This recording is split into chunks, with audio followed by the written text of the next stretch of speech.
Bismillahirrahmanirrahim. Assalamu alaikum dear students. I am your English teacher Khalid Hussain. आज हम 8th class के guided English के lecture में lesson 28 the mutiny की exercise को सॉल्व करेंगे। इस एक्सरसाइज में आज हम स्टैंड के मुख्तलिफ यूजेस यानी मुख्तलिफ इस्तेमालात समझने की कोशिश करेंगे।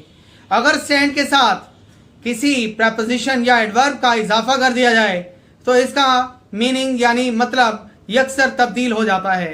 तो आप अपनी बुक का पेज नंबर 167 खोल लीजिए और इस पर मौजूद स्टैंड से मुतल्लिक एक्सरसाइज को बगौर देखिए। तो चलिए आगाज करते हैं। आज हम लेसन नंबर 28 द म्यूटिनी की एक्सरसाइज का नेक्स्ट पार्ट करेंगे। तो आप अपनी बुक का पेज नंबर 167 खोल लें। इस पेज पर मौजूद आपको एक एक्सरसाइज नजर आ रही है जिसमें स्टैंड का इस्तेमाल किया गया है। अगर स्टैंड के साथ प्रपोजिशन या एडवर्ब को मिलाकर इस्तेमाल किया जाए तो इसके मायने यकसर तब्दील हो जाते हैं। इससे पहले कि हम एक्सरसाइज का आगाज करें, मैं चंद मिसालों के जरिए इस बात को वाज़ेह करना चाहूंगा। तो आइए पहली मिसाल को देखते हैं। The policeman told the crowd to stand back. अब देखिए यहाँ पर स्टैंड के साथ मैंने बैक का इस्तेमाल किया तो इसका मतलब बन गया पीछे हट कर खड़े होना। पुलिस वाले ने हजूम से कहा कि पीछे हट कर खड़े हों। नेक्स्ट एग्जाम्पल में देखिए, he was told to stand by for further orders. अब स्टैंड के साथ मैंने बाय का इस्तेमाल किया तो इसका मतलब बन गया मदद के लिए तैयार रहना या खाली तैयार रहना भी हो सकता है। He was told to stand by for further orders. उसे मजीद अहकामात के लिए तैयार रहने के लिए कहा गया।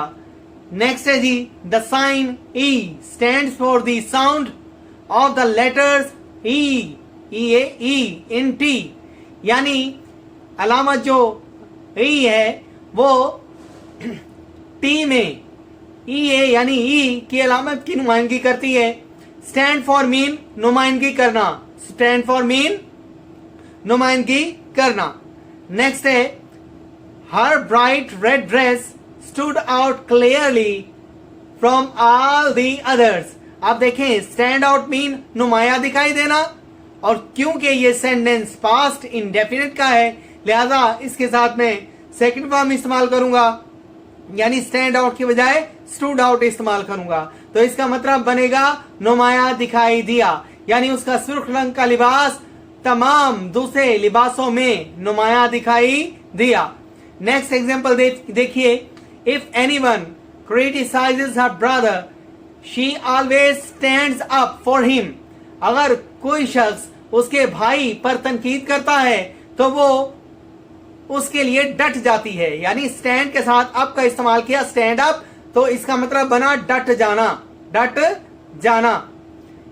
जे बेटा, इसके बाद नेक्स्ट एग्जांपल को देखिए, I shall not stand for his impertinence. क्या लफ्ज है? इम्पर्टिनेंस, यानी गुस्ताखी या बेअदबी। एनी लॉन्गर, मैं उसकी गुस्ताखी या बेअदबी को ज्यादा बर्दाश्त नहीं करूंगा। यहां पर स्टैंड फॉर से मुराद बर्दाश्त करना है, जबकि तीसरी एग्जांपल में स्टैंड फॉर का मतलब नुमाइंदगी करना या अलामत होना, जबकि लास्ट वाली एग्जांपल में स्टैंड फॉर से मुराद या स्टैंड फॉर का मतलब बर्दाश्त करना है। यानी हम यूं भी कह सकते हैं कि इन अल्फाज के मीनिंग्स जो हैं सिचुएशन, सेंटेंस की सिचुएशन के मुताबिक तब्दील होते रहते हैं। तो चलिए अब हम इन्हीं एग्जाम्पल्स को मद्देनजर रखते हुए, इन्हीं एग्जाम्पल्स को ज़हन में रखते हुए इस एक्सरसाइज को सॉल्व करते हैं। Add a suitable form of stand with a preposition और एडवर्ब। स्टैंड के साथ प्रपोजिशन या एडवर्ब को शामिल करके इसका इस्तेमाल कीजिए।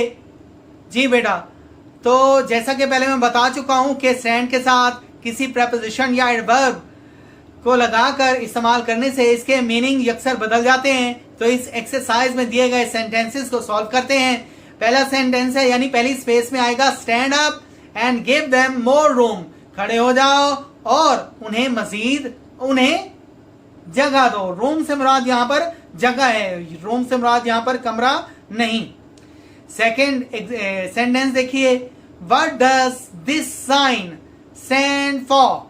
अब यहां पर स्टैंड फॉर जो है वो नुमाइंदगी करना या अलामत के तौर पर जाहिर होता है, अलामत होना के तौर पर जाहिर करता है। What does this sign stand for, यानी ये अलामत किसकी नुमाइंदगी करती है। तीसरा सेंटेंस है, how long are you going to stand for his insult. तुम कितना अरसा इसकी बेइज्जती बर्दाश्त करोगे। अब यहां पर स्टैंड फॉर बर्दाश्त करना, जबकि दूसरे सेंटेंस में स्टैंड फॉर अलामत होना या नुमाइंदगी करना के मायने में इस्तेमाल किया गया है। चौथा सेंटेंस देखिए, he was so tall that he always stood out in a crowd. वो इतना लंबा है कि वो हमेशा हजूम में नुमाया दिखाई देता था। वो इतना लंबा था कि वो हमेशा हजूम में भी नुमाया दिखाई देता था। अब स्टैंड आउट मीन नुमाया दिखाई देना, क्योंकि ये सेंटेंस पास्ट टेंस का है, लिहाजा हम इसमें स्टैंड की सेकंड फॉर्म स्टूड इस्तेमाल करेंगे। स्टूड आउट, नुमाया दिखाई दिया। पांचवा सेंटेंस देखिए बेटा, at the fire station fireman stand by all the time in case they are needed. कह रहे हैं फायर स्टेशन पर आग बुझाने वाले अफराद या आग बुझाने वाला अमला हमेशा जरूरत पड़ने पर हर वक्त तैयार रहता है। मदद के लिए तैयार रहना, स्टैंड बाय या तैयार रहना। नंबर 6 पर देखिए, you should always stand up for what you believe is right. आपको हमेशा उस बात पर डटे रहना चाहिए जिसका आपको यकीन हो कि वो ठीक है। यानी अगर आपको कोई बात ठीक लगती है तो उस पर आपको डटे रहना चाहिए।